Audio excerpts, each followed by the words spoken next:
ಈ ಕಡೆ ಸ್ವಲ್ಪ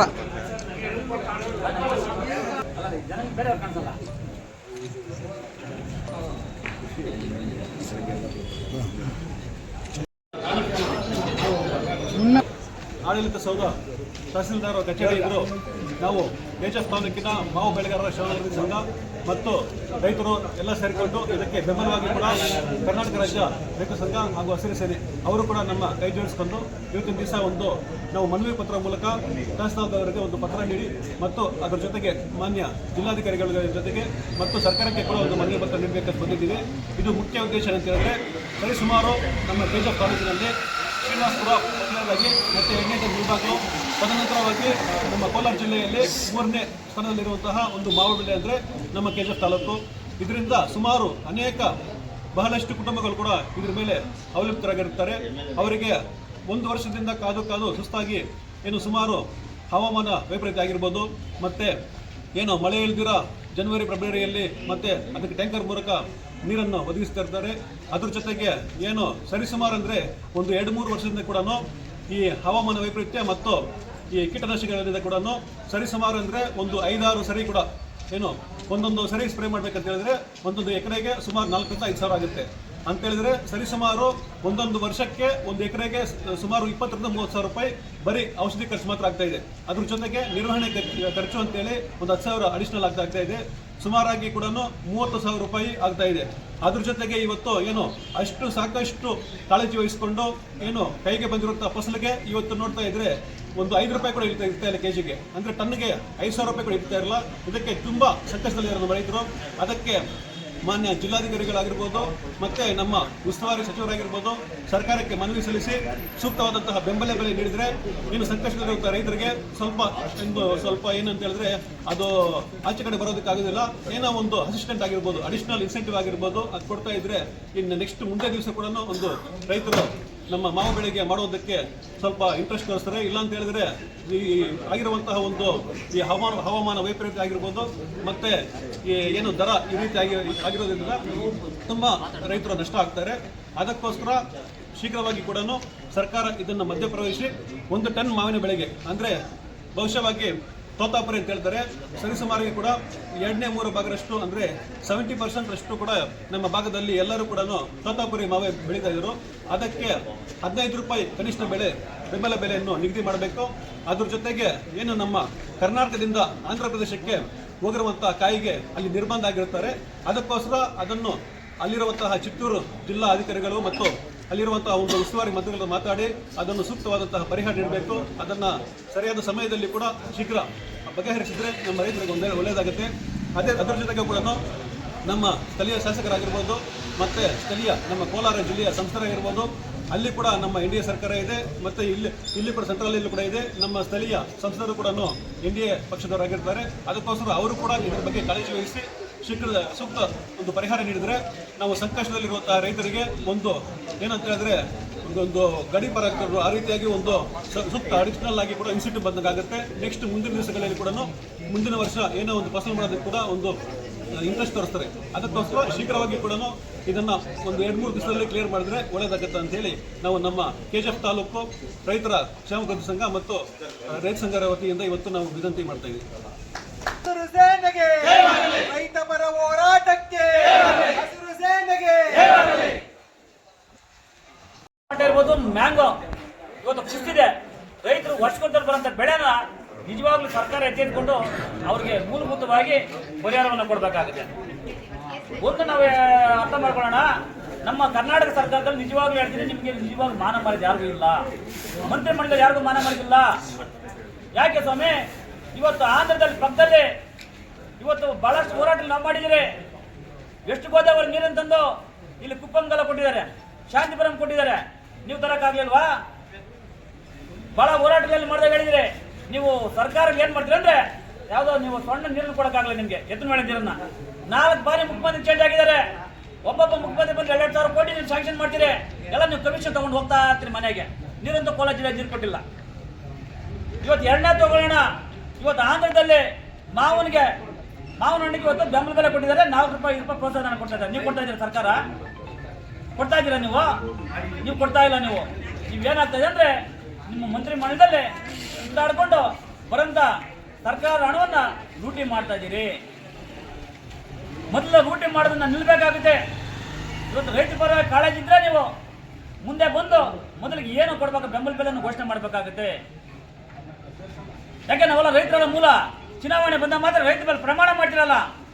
ರೈತರು ನೀವು ಈ ದೇಶದ ಬೆನ್ನೆಲುಬು, ನಮ್ಗೆ ಓಟ್ ಮತ ಕೊಡಿ, ನಾವು ಸರ್ಕಾರ ಬಂದ ತಕ್ಷಣ ಸುಭದ್ರವಾಗಿ ರೈತರಿಗೆಲ್ಲ ಒಳ್ಳೆ ಕೆಲಸ ಮಾಡ್ತೀನಿ ಅಂತ ಹೇಳ್ತೀರ ಸರ್ಕಾರ. ಏನ್ ಸರ್ ಮುಖ್ಯಮಂತ್ರಿ ಸಿದ್ದರಾಮಯ್ಯನವರೇ ಮಾಡಿದ್ರಿ ನೀವು ವಿಧಾನ ನೀವು ಮಾಡಿದ್ರೆ ಅಂತ ಹೇಳ್ತೀನಿ. ಬರೀ ಘೋಷಣೆ ಮಾಡೋದಲ್ಲ, ಪೂರೈಕೆ ತರಬೇಕಾಗುತ್ತೆ. ರೈತರು ಬೆಳೆದಂತ ಬೆಳೆಗೆ ಬೆಂಬಲ ಬೆಲೆ ಕೊಟ್ಟರೆ ನಾವು ಅವಾಗ ಒಪ್ಕೊಳ್ತೀವಿ ನಿಮ್ಮನ್ನ ಹೇಳ್ತೀನಿ. ನಿಮ್ಮನ್ನ ಈ ರಾಜ್ಯ ಸರ್ಕಾರದಲ್ಲಿ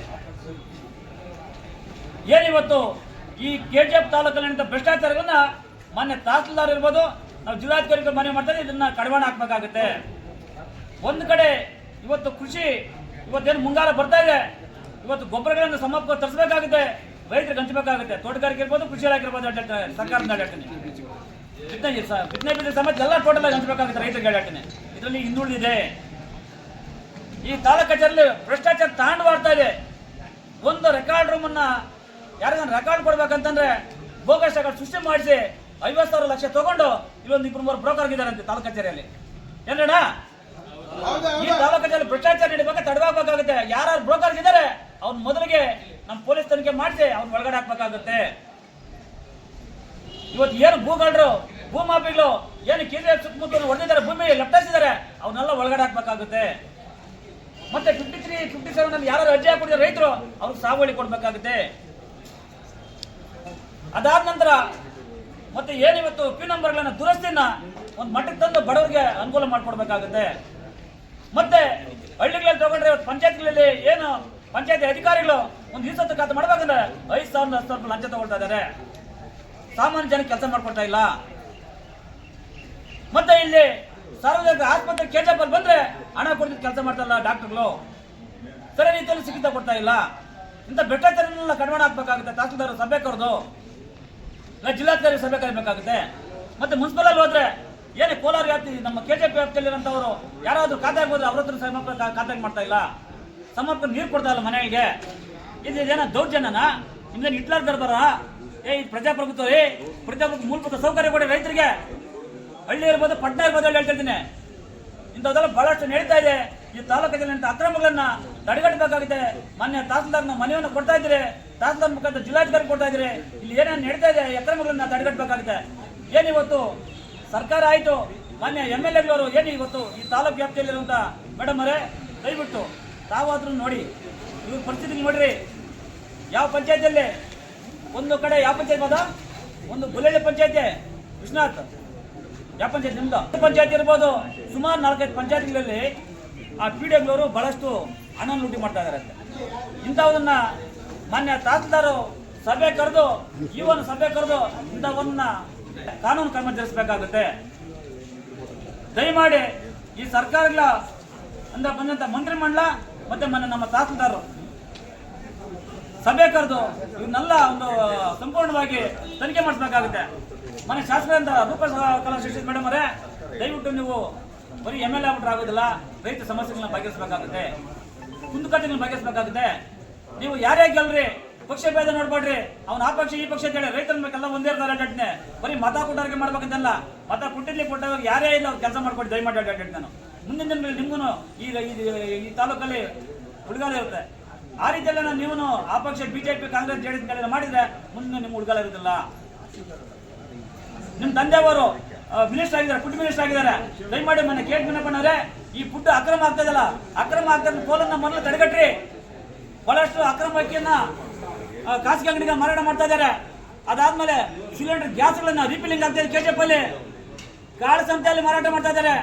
ಸಾಮಾನ್ಯ ಜನಕ್ಕೆ ಸಿಲಿಂಡರ್ ಸಿಗ್ತಾ ಇಲ್ಲ, ಸಾಮಾನ್ಯ ಜನ ಅಲ್ದಾಡ್ತಾ ಇದ್ದಾರೆ ಸಿಲಿಂಡರ್ ಹೇಳಿದ್ದೀನಿ ಅಂತ ತಗೊಂಡು ಹೋಟೆಲ್ ಇರ್ಬೋದು, ಕೋಳಿ ಅಂಗಡಿಯಲ್ಲಿ ಇರ್ಬೋದು, ಮೊತ್ತ ದಂಧೆ ಮಾಡ್ತಾ ಇದಾರಲ್ಲ, ಇದಕ್ಕೆಲ್ಲ ಯಾರು ಕಡಿವಾಣ ಆಗುತ್ತೆ ಘಟನೆ. ದಯಮಾಡಿ ನೀವೇನಿದ್ದಾರೆ ಮೊದಲು ಕಡಿವಾಣ ಆಗಲಿಲ್ಲ ಅಂತಂದ್ರೆ ಮುಂದಿನ ದಿನ ತಿರುವಾದ ಹೋರಾಟ ಮಾಡ್ಬೇಕು ಅಂತ ನಾನು ಹೇಳಿಕ್ಕೆ ಇಷ್ಟಪಡ್ತೀನಿ. ನಾನು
KGF ತಾಲೂಕಿನ ಮಟ್ಟದಲ್ಲಿ ಒಂದು ಹೋರಾಟ ಮಾಡಿ ರೈತರ ಸೇರಿ. ಸರ್, ಏನು ವಿಶೇಷ ಅಂದರೆ ನಾವು ಮೊದಲಿಗೆ ಇವತ್ತು ರೈತರಿಗೆ ಸೂಕ್ತವಾದ ಪರಿಹಾರ ಸಿಗ್ತಲ್ಲ. ನಾವು ಬೆಳೆದಂಥ ಬೆಳೆಗಳಿಗೆ ಹಣ್ಣಿರ್ಬೋದು, ಹಂಪಲಿರ್ಬೋದು, ಮಾವು ಇರ್ಬೋದು, ಯಾವುದೇ ಆಗಲಿ ಸೂಕ್ತವಾದ ಬೆಂಬಲ ಬೆಲೆ ಕೊಡಬೇಕಾಗುತ್ತೆ. ಇವತ್ತು ಏನು ಬೇಡ, ನಾವು ಇಲ್ಲಿ ಪಕ್ಕದಲ್ಲಿ ತಗೋಣ ಆಂಧ್ರಲ್ಲಿ ಮೊನ್ನೆ ಮಾವನಿಗೆ ಬೆಂಬಲ ಬೆಲೆ ಕೊಟ್ಟಿದ್ದೀವಿ, ಯಾವುದು ಬೆಂಬಲ ಬೆಲೆ ಕೊಟ್ಟಿಲ್ಲ. ಮತ್ತೆ ಇಲ್ಲಿ ಅಗ್ರಿಕಲ್ಚರ್ ಇರ್ಬೋದು, ಮತ್ತೊಂದಿರ್ಬೋದು, ಮತ್ತೆ ತೋಟಗಾರಿಕೆ ಇರ್ಬೋದು, ಕೃಷಿ ಇಲಾಖೆ ಇರ್ಬೋದು, ಮತ್ತೆ ಆಸ್ಪತ್ರೆ ಇರ್ಬೋದು, ಎಲ್ಲ ಭ್ರಷ್ಟಾಚಾರ ನೀಡ್ತಾ ಇದೆ. ರೈತರಿಗೆ ಏನು ಮುಟ್ತಾ ಇಲ್ಲ. ಆಸ್ಪತ್ರೆ ಇಂಜಿನ್ ಹಾಕುമ്പോൾ ದುಡ್ಡು ಕೊಡ್ಬೇಕಾಗುತ್ತೆ, ಗೌರ್ಮೆಂಟ್ ಹಾಸ್ಪಿಟ್ಲಿಗೆ ಮುನ್ಸಿಪಲ್ಗೆ ಹೋದ್ರೆ ದುಡ್ಡು ಕೊಡ್ಬೇಕಾಗುತ್ತೆ, ಪಂಚಾಯತಿಗೆ ಹೋದ್ರೆ ದುಡ್ಡು ಕೊಡ್ಬೇಕಾಗುತ್ತೆ. ಎಲ್ಲ ಒಂದು ಸಭೆ ಕರಿಬೇಕಾಗುತ್ತೆ. ಇಲ್ಲಿ ಹಿಂದೆ ತಂದ ಶಾಸಕರು ಏನಾಗ್ಬಿಟ್ರೆ ನಮ್ಗೆ ಗೊತ್ತಿಲ್ಲ. ಇರೋದನ್ನ ಪ್ರಾಮಾಣಿಕ ಕೆಲಸ ಮಾಡಲಿಲ್ಲ. ಯಾಕಂದ್ರೆ ಹಿಂದೆ ತಂದ ಭಾಳ ಭ್ರಷ್ಟಾಚಾರ ಸಿಂಬಿ ತುಳ್ಕಾಡ್ಬಿಡ್ತೀವಿ ತಾಲೂಕು. ಇವತ್ತು ಮೂಲವಾಗಿ ಎಲ್ಲ ಬಂದು ರೈತರಿಗೆ ಕೇಳ್ಕೊಳ್ಳೋಕೆ ಒಂದು ಪ್ರಾಬ್ಲಮ್ ಸಾಲ್ವ್ ಆಗ್ತಾ ಇಲ್ಲ. ಕರೆಂಟ್ ಇರ್ಬೋದು, ಮತ್ತೊಂದು ಇರ್ಬೋದು, ಹೇಳ್ತೀನಿ. ಇವತ್ತು ಕೃಷಿ ಇಲಾಖೆನಾಗ ಭಾಳಷ್ಟು ಅನ್ಯಾಯ ಆಗ್ತದೆ ರೈತರಿಗೆ. ನಾವು ಏನು ಬೇಡ ತಗೊಳ್ಳೋಣ, ಇವತ್ತು ಹಿಂದ್ಗಡೆ ಎಕ್ಸಾಮ್ ತಗೊಂಬೋಣ. ಇವತ್ತು ನಾವು ಕೇಳ್ತಾ ಇದ್ದೆ ಅಂದರೆ 53, 57 ಅರ್ಜಿ ಯಾರು ಕೂಡ ರೈತರು ಹೇಳ್ತೀನಿ. ಅವ್ರಿಗೆ ಮೂಲವಾಗಿ ಮಂಜೂರಾಗುವಂಥ ಜಮೀನನ್ನು ಅವರಿಗೆ ತಲುಪಿಸ್ಬೇಕು, ಬಡ ರೈತರಿಗೆ. ಅವ್ರು ತೋಟ ಹತ್ರ ಹೋಗಿ ಹೇಳ್ತೀನಿ. ಯಾಕೆ ಅದನ್ನು ಮೊದಲು ಮಾಡ್ತಾ ಇಲ್ಲ ರೈತರಿಗೆ? ಅದು ಆಮೇಲೆ ಮಾತಾಡೋದು. ಆಮೇಲೆ ಅದಾದ್ಮೇಲೆ ಎರಡನೇದು ಅಂತಂದರೆ ಸಾಗುವಳಿ ಕೊಟ್ಟರೆ ರೈತರಿಗೆ ಪಿನ್ ನಂಬರ್ ದುರಸ್ತಿ ಮಾಡಬೇಕು, ಇದಾಗಬೇಕಾಗುತ್ತೆ. ಮತ್ತು ನಾವು ಕೇಳೋದು ಅಂತಂದರೆ, ಯಾರೋ ಆಂಧ್ರವನ್ನ ಮತ್ತೊಬ್ಬನ್ನ ಕರ್ಕೊಂಬಂದು ಸಾಗುವಳಿ ಕೊಟ್ಟಾರಲ್ಲ, ಅವರಿಗೆ ಎಷ್ಟು ಮಟ್ಟಕ್ಕೆ ಸರಿ? ಇಲ್ಲಿ ಮೂಲ ಹುಟ್ಟಿನ ರೈತರೆಲ್ಲ ಏನಾಗಬೇಕು ಹೇಳ್ತೀನಿ. ಯಾರ ಹತ್ರ ಹಣ ಇದೆ ಅವ್ರು ಲಕ್ಷಾಂತರ ರೂಪಾಯಿ ಕೊಟ್ಟು ಮಾಡ್ಕೊಳ್ಳೋದು. ಈಗ ಏನು ಬೇಡ, ತನಿಖೆ ಮಾಡಿಸೋಣ. ಇವತ್ತು ಏನು ಹಿಂದ್ಗಡೆ ಸುಜಾತ ಮೇಡಮ್ ಅಂತೇಳಿ ತಾತ್ಕಾಲಿದ್ದಾಗ 520 ಎಕರೆ ಏನು ಇವತ್ತು ಭೂಗಾಳರ ಪಾಲಾಗಿದೆ. ನಾವು ಕೇಳ್ತಾ ಅದನ್ನ ಲೆಟರ್ಡಲ್ಲಿ ಭೂಗಾಳರು ಜಾಸ್ತಿ ಆಗಿದೆ, ತಾಲೂಕು ಕಚೇರಿಯಲ್ಲಿ ಬ್ರೋಕರ್ ಜಾಸ್ತಿ ಆಗಿದ್ದಾರೆ, ರೆಕಾರ್ಡ್ ಸೃಷ್ಟಿ ಮಾಡೋದು ಬೇರೆ ಇದ್ದಾರೆ, 50 ಲಕ್ಷ ತಗೊಳ್ಳೋದಿದ್ದಾರೆ ಹೇಳ್ತೀನಿ. ಅಂತವನ್ನೆಲ್ಲ ಹೊರಗಡೆ ಹಾಕ್ಬೇಕಾಗುತ್ತೆ. ಮೊದಲಿಗೆ ಸರ್ಕಾರ ಎಚ್ಚೆತ್ಕೊಂಡು ಏನಿವತ್ತು ಹಿಂದ್ಗಡೆ 525 ಎಕರೆ KGF ತಾಲೂಕಲ್ಲಿ ಅಕ್ರಮ ಆಗಿದೆ ಜಮೀನನ್ನ, ಏನೊಬ್ಬ ಇವ್ರನ್ನ RIನ ಸುಸ್ತಾರ್ನ ಸಸ್ಪೆಂಡ್ ಮಾಡಿದ್ರೆ, ಮತ್ತೆ ಅದಾದ್ಮೇಲೆ ಏನು ಮೇಡಮನ್ನ ಸಸ್ಪೆಂಡ್ ಮಾಡಿದ್ರೆ, ಅಯ್ಯಮ್ಮ ಏನು ಹೈಕೋರ್ಟ್ ಸ್ಟೇ ಹಾಕೊಂಡಿದ್ರೆ, ಸರ್ಕಾರಕ್ಕೆ ಏನು ಕಣ್ಣಿಲ್ವಾ, ಕಪಾಳಿಲ್ವಾ ನಿಮಗೆ?